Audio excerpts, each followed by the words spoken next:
City update ન્યૂઝમાં આપનું સ્વાગત છે। સુરત ઉધના પોલીસ સ્ટેશન વિસ્તારમાં થયેલ ઘરફોડ ચોરીના ગુનાનો ખેદ ઉકેલાયો છે।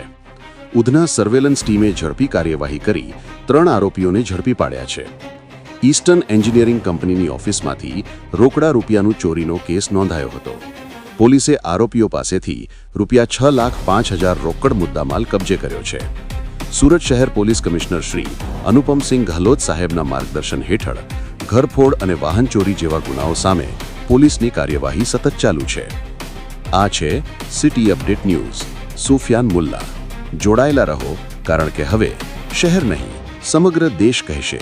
આ છે સિટી અપડેટ ન્યૂઝ।